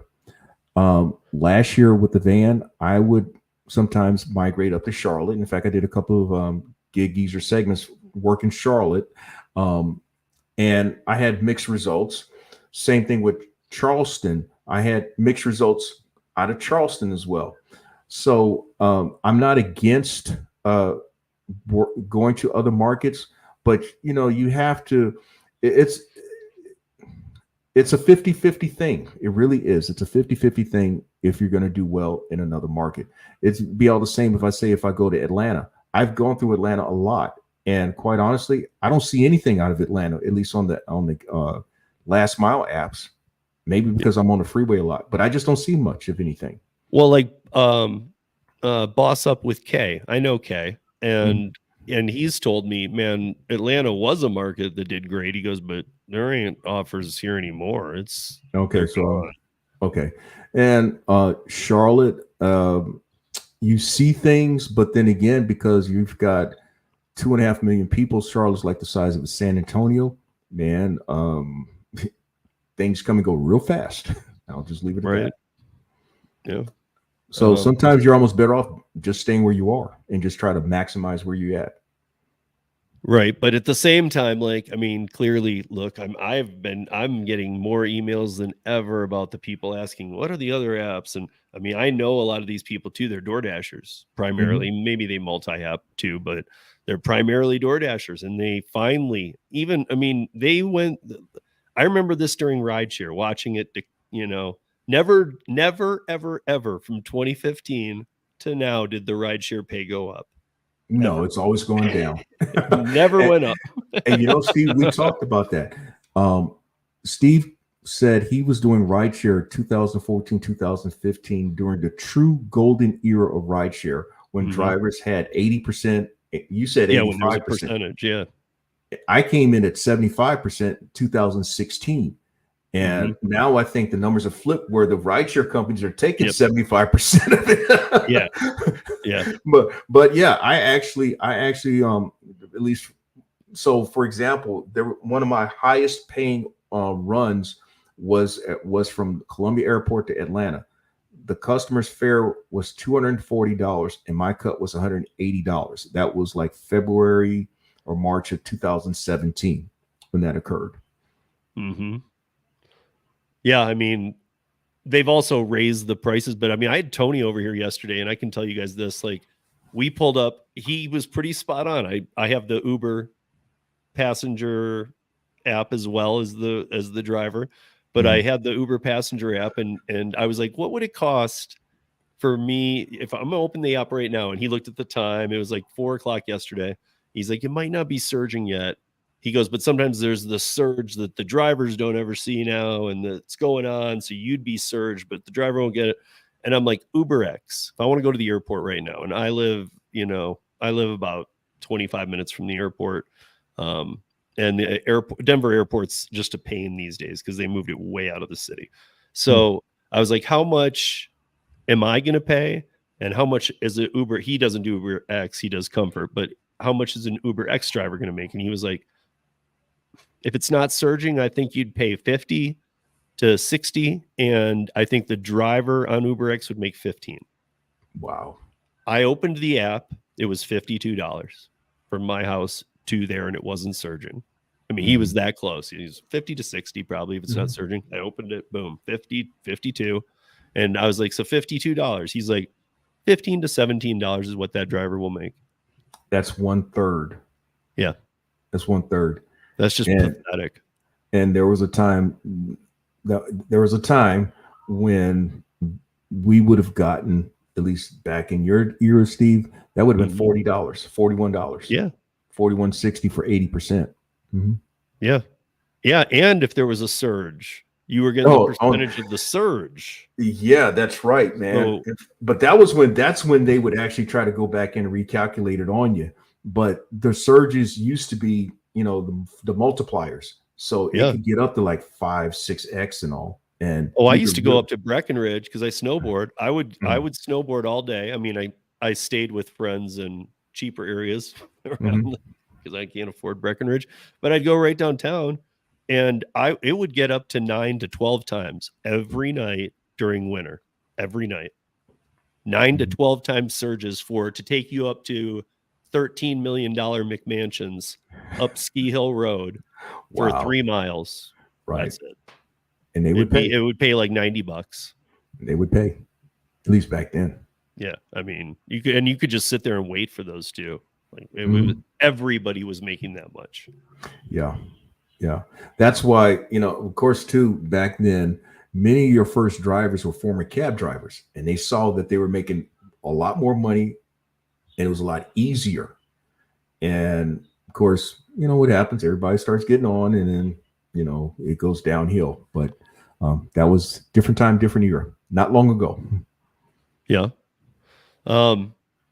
So I mean, you guys, thank you for joining us. But Geezer, do you have any advice to anybody who hasn't really thought outside the box too much yet, other than, hey, these aren't working for me anymore, meaning the DoorDash, Uber Eats, Grubhub, Instacart, all that? I've been very consistent over the years at saying that y'all need to be on as many apps as possible. And I say that because people looking to make a jump, almost like, okay, I'm finally ready. They've talked about, I mean, I've even heard them, I'm going to do it tomorrow. They didn't, but I'm seeing them doing it now. Like, when you're going to know when it's time. Well, you should know when it's time to make that move. But as with anything, you can talk about it, but then you got to do it. Yeah. And that's the hardest part. I know that some people get all ready. I even know some people who sit on the waiting list for curry. This happened a couple times for a year plus. They get on there and they get a paint order and the pay's good. It's the kind of order I would take. And they're like, dude, that was like 6 buckets of 60 pounds each. I'm like, okay, well, a lot more money means some more work. Get a fucking dolly. Get a fucking dolly. Man, I'm old enough to be a lot of these people's father going on grandfather. Okay. I mean, I'm just saying, like, obviously, like, I would just expect people knew that, though. Like, if I'm going to be paid 60 instead of the 10 I make on DoorDash, don't you just know you're going to be doing more work? It just blows my mind, because I'm like, of course you are. I mean, like, you can sit there and cherry pick too, because you don't have an acceptance rate. So you can wait till there's just one 30-pound box, but it's not going to pay what 700 pounds of paint pays. Or more. Yeah. Right. But I mean, at about 900, my vehicle caps. That's okay. All right. Yeah. 700. So that's 14. That's 14 5-gallon containers of paint. Right. And yeah. Mm-hmm. I mean, to me, like, yeah, sometimes, and I don't use the dolly. I don't mind the workout, to be honest. Like, I like it. So I'm, it's not you can usually get pretty close to where you need to put it. Just carry them in, stack them. But to me, it's way worth it, because that money is so much. Like, people know, and I think even last time we talked, Geezer, I was already doing this. I changed my whole schedule. I used to work in the bars and get home at 4. Now, I'm getting up at 4 because I got 5 a.m. curry runs. So I'm by like 9 o'clock. Sometimes I'm where people are after a 12-hour delivery day of food. It's like 9 a.m. and I've made what you're going to make by 10 p.m. if you work for 12 hours. Right. What else can I say in terms of you getting out there and just doing it? I know that it seems daunting when you get something like a van, or if you move up like with an SUV or a truck. And yes, there's more costs involved. So I understand that. And you have to make that decision on if it's something that you can make, if that can fit within your budget. I can tell you this, though, that as I've shared many times, I started out with a 2009 Taurus with 176,000 miles on it. And through things happening in life, I happened to just seemingly was going up in vehicle. Eventually, it was a Nissan Pathfinder, and that Pathfinder afforded me opportunities to catering opportunities, ironically, on DoorDash.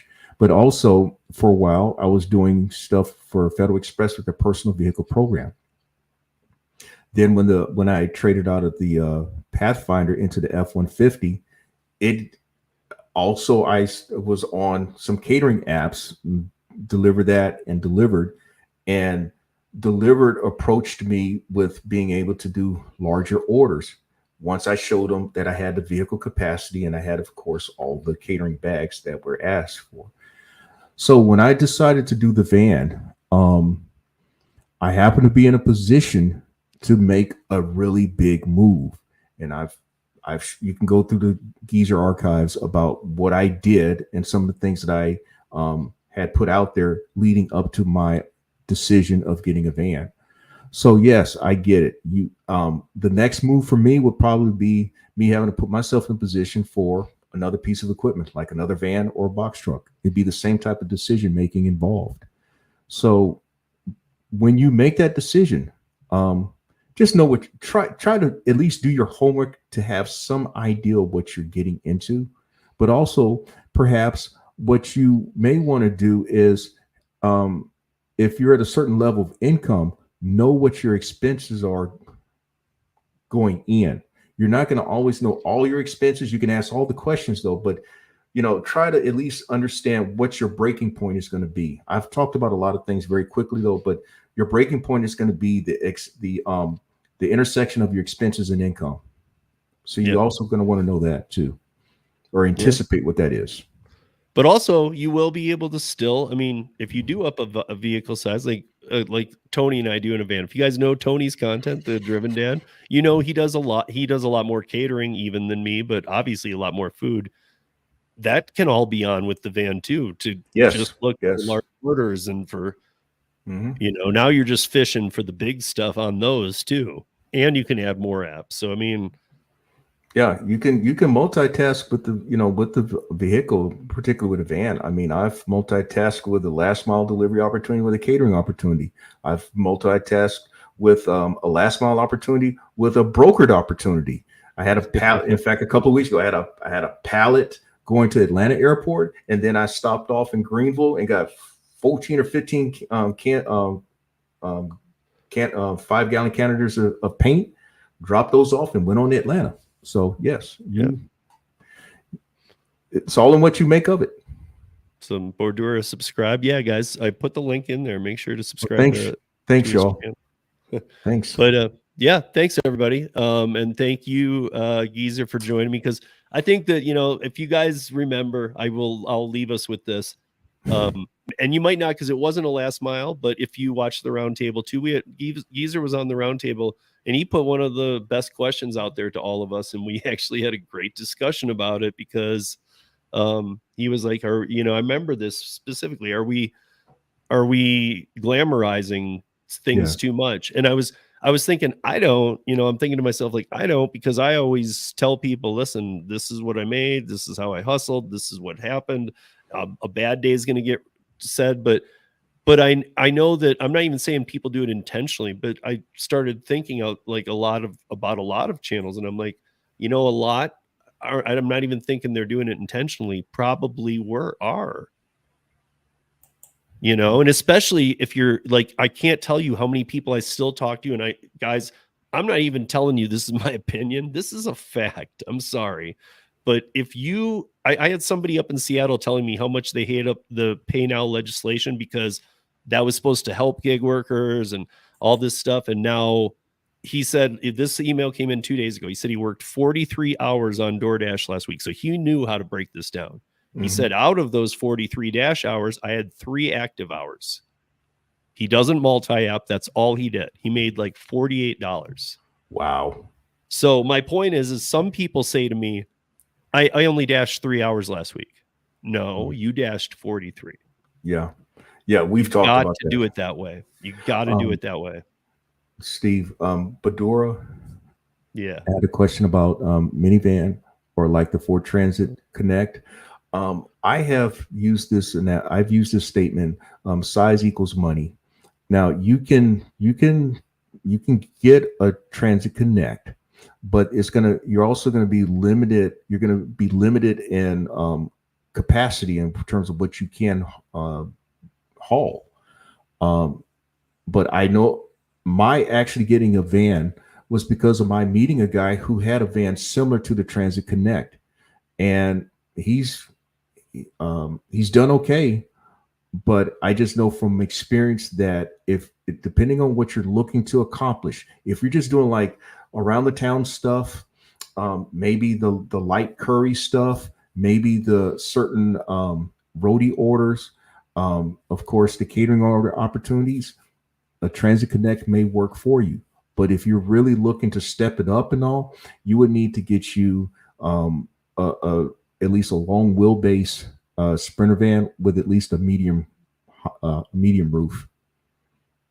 But like you and Gigwise both got vans, not minivans, but you both got cargo vans, Mhm. like OG cargo vans, not Sprinter vans.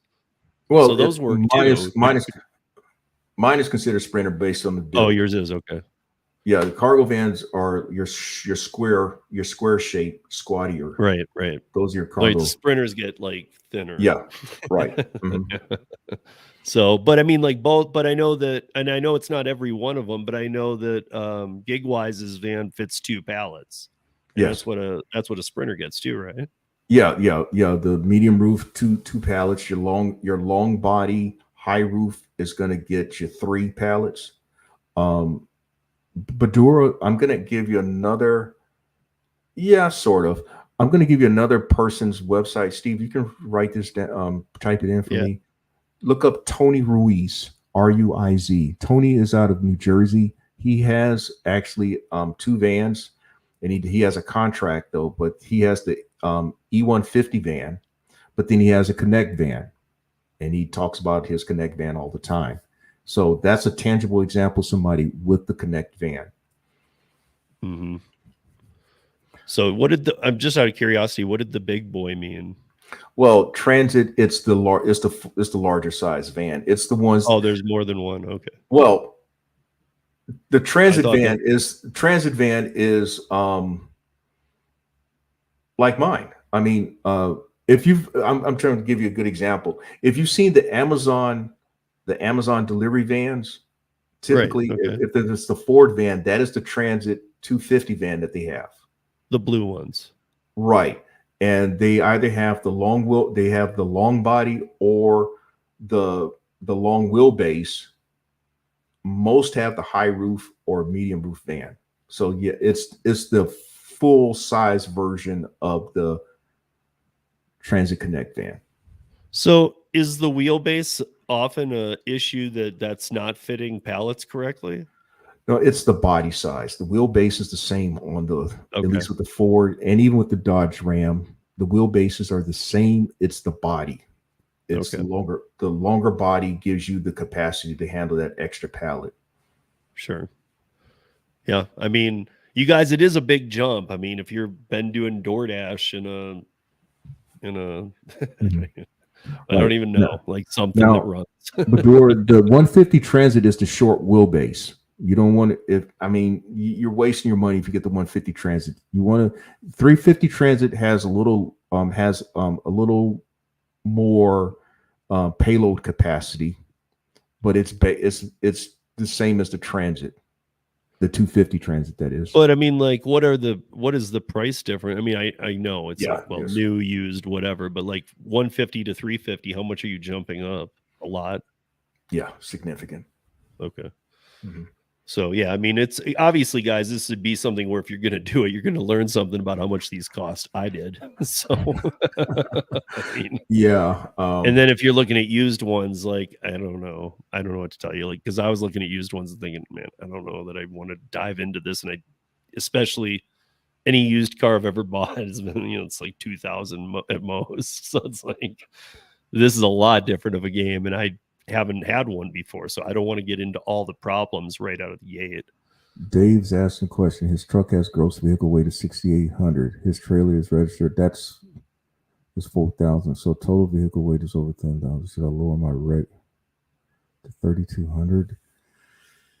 Oh, Dave, I can't answer that one because So him being in, I know it's not Dallas, Dave. I know you're in a town very close to Dallas, like just minutes, or that's your big town is Dallas. But where would he go? I mean, just DMV. let's see, it's DPS and Department of Public Safety in Texas. Ask for the DOT people, the people who inspect the commercial vehicles. They will be able to answer that question for you. In South I mean, Carolina, in each state it's different. So yeah, South Carolina is the state transportation police. So contact DPS and ask them for the people who deals with the commercial vehicles. Yeah. Well, guys, thank you. Wait, what's this last one that came out? I like the tall roof sprinters. Mm-hmm. Well, yeah, I never really understood what they did though. A pallet's a pallet. I mean, they usually only stack them so high. So well, it's when you're looking. Well, yeah, that's the thing though. You see, you have some loads that may be like, for example, 5.5 foot high or something like that. But with a high roof van, it depending on how they have to maneuver it in, it's going to get in with no issue. Sometimes what I had a load that I went to Atlanta with, it was like 5 foot high, or 5.5 foot high, but I had to take off the top row to make sure it got in. Actually what it is that it's at the door. It's at the door where you've got to clear whatever comes down with the door where the doors meet. Because once it gets past the door, the actual height is, for example, my van 72 inches. But with a high roof van, the height is 78 inches, at least with the Fords. But that extra 6 inches allows for better clearance. Yeah. And Dave, I would, and I know Bordura did, but make sure you subscribe to Geezer's channel, because if you go over there right now, you'll probably get lost in a world of wonder. He's got a ton of videos up on all kinds of stuff. So like you could just, I'm sure things would grab your eyes. You'd want to check out. So, I mean, and that's to anybody in here too, that if you are looking at moving up, like his channels where I would watch, that's what I'm watching to learn. And, I mean, like, cause yeah, we're going to try it. I don't know if, how it'll go. And again, like you said, it's 3 to 6 months. Well, we're just kind of doing a month by month trial. Right. And I guess like at the end of the month, even if it wasn't the most profitable thing, but we're smart. Tony and I are smart guys. We could figure out, do we see that the growth is there? Do we see that we're getting this better? Is it getting more dialed? But if it isn't, it's the same mess, and it's just not doing it for us at the end of the month is the same as it was at the beginning. I don't know that we'd continue. I guess that's something we'd figure out. I mean, I've had my days, Steve, where it's in fact a lot of days this year where it does seem none of the apps are happening and all. And I've got this fucking van. I've got, I'm driving around burning gas, and I still got a payment, so forth. But somehow it works, man. But I think it's just, coming in, you're going to have a bit of an advantage than I did, because I wasn't on any of those last mile apps. I was only on Point Pickup and Roadie when I got the van. Point Pickup. Yeah, I think they're done. Yeah, I think they're done now. But let's just say Roadie, okay? Okay, yeah. I was only on Roadie. And then you helped me. Yes, Steve helped me get on with Curry. And then I got on board with some other apps and all. So that made a big difference. And yes, the last mile apps, I talk about different categories and all, but really and truly, the apps account, if I can include the Gig Food app and the last mile apps, they account for 75% of my money. But I tried not to be as dependent on the Gig Food apps or as reliant on the Gig Food apps, but the main engine is the last mile apps. Mm-hmm. Because I mean, that's how I am. I mean, Curry, it's not quite the same, but like specifically Curry is a big part of my income. Mm-hmm. I mean, I use a lot of other off-brand apps, is how I always refer to them on this show, the ones that most people aren't on. Mm-hmm. And we know that the oversaturation times 10,000 is gotten so ridiculous that, I mean, I don't know how you guys are doing it on the other apps. I really don't. I saw in here earlier, I think it was Cody even said, if you are willing to hustle, you can make anything happen in any market. I agree with that, but I think you can't just be on DoorDash, Grubhub, and Uber Eats and always make it happen anymore. I think you need to branch out. Yes. I mean, if it were 2020, 2021, absolutely. In fact, you know, but that was a golden era for those apps. It's not, the reality is that it's more like 2000, in comparison's sake, it's more like 2018, 2019, 2017, before all that stuff. And you know, you have to have your options. You have to give yourself options. I have to give myself options even with a van. That's what I keep working on, giving myself even more options even with a van. So okay, he just subbed you. Thanks, Dave. There you go. So yeah, check out his content too, and I know if you ask him questions, I know Geezer will answer them. So just put your questions in the videos. Yeah. I mean, heck, you've got experience, Dave, with semis, so you know maybe he has a question for you too. I don't know. I've asked people questions. You know, in fact, I've shared this. My next door neighbor to my left, he has a semi, and he is the one who told me that it doesn't hurt having your authority, and that's why I went ahead and got it, even though I had not fully wrapped my brain around it. He is the reason why I got my authority after asking a few questions. I didn't always I didn't go the YouTube route and looked at a bunch of channels. I actually had interaction with people to get some type of idea what I really needed to do. Yeah. And yes, but Border, we got freight here. I think Geezer's on freight as well. And I'm on a lot of apps, yes. Yeah. some less active than others, yes, but I am on a lot of apps. Yeah, I mean I would say, like, if you do make that big move, get on all of them, even the Bungie one, which I'm telling you, you're not gonna make any money, but you can. Bungie, how dare you? By the way, Steve, I actually 2 days ago on a Bungie, I made $139 to do something that was fair. Yes, it was actually going across town. It was 30 miles, but it was within Columbia area. Okay. And we basically unpacked lawn furniture, or that was using these people's next to their pool. It was deck furniture. We just all we had to do was take them out the box. Yeah. Bungie paid $99. We each got a $40 tip, so it's $139 for about an hour's work. Yeah. I mean, maybe they're starting to pick up their game. No, I don't know. No, they're not. No, they're not. I just happen to pick the right one. Okay. And he literally the right one. Like, I don't know if you go back to the last time Geezer was on, I think we talked about one of the worst orders I've ever heard he brought up and it was from them. Bungie, yes. It was something ridiculous. And you even said somebody took it even. Yes. Oh, they always do, man. They're always fucking clamoring over that shit.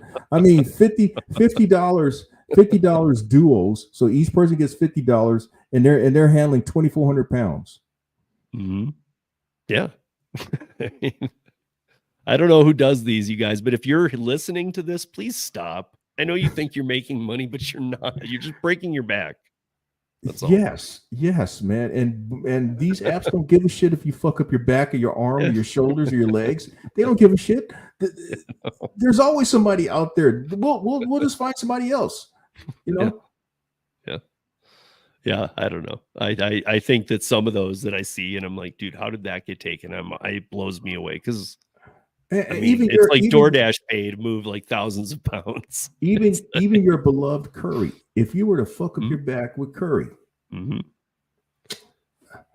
thoughts and prayers, Steve. That's what. Well, I mean, and that goes to everybody though. We are independent contractors. This is on you. I mean, do you have medical insurance, people? Do you, you know, like if you're younger, you don't maybe have to worry about it as much as like I like to have it, but I also like to have it for search and rescue and other things too. I mean, I'm doing 50 miles an hour on snowboard through the trees. Like I need an insurance. Yeah. Now in fact, y'all, I've maintained, I've had people to ask the question, but for whatever it's worth, I'm volunteering. I do have health insurance. I have vision. I have dental. Yeah. Mm-hmm. And I pay that every single month. And you know, I do it because yes, I'm at a stage in life where I need to have it and all, but fortunately I've been able to handle those responsibilities every single month. Yeah. I mean, I won't even get into the amount. It's like the rideshare drivers who have the wrong insurance. I won't even get into the amount of people that don't have health insurance because I don't want to make anybody feel bad. Because I know a lot of people don't, and I know that. Yeah. But for whatever it's worth, I mean, I've I guess you say when it comes to being completely independent in that respect, though, I've maintained those responsibilities for the last several years, and fortunately, I've been able to, keep it up. That's all. And I mean, I guess that's my point, though, is like do realize that. I mean, you just said it, and I think everybody knows this, but almost like a mantra. Remember it every day when you go out. No app has your back if you get hurt. I mean, maybe if I'm driving for Curry and it's in that stage, and that's different. But like if I'm out unloading and I throw my back, it's on you, buddy. Yeah, that's on me. It's on you. And so therefore, I would be very happy to have my insurance because that's going to screw things up if I don't. So, so that said, like make sure that you're up for the job and you're up for the things you're taking. But if you do jump your game up, you start moving hundreds of pounds and you haven't been doing any exercise lately, you might want to look into some insurance too. Or get in shape first. I don't know how else to say it. If not, or you do enough of it, it will get you in shape. You'll be in some type of work shape to do some of this stuff. And and the other thing too with the last mile stuff, the majority of times you ain't gonna get no help. It's going to be on you to unload that stuff. I give you a good example. Man, I sound like the preacher giving the third time, but a couple of days ago, I had to deal with sheetrock, and this is the thicker sheetrock. You got the thin sheetrock, but there's the thicker stuff where it looks like it's about 2 inches thick, that shit was like 120, 125 pounds.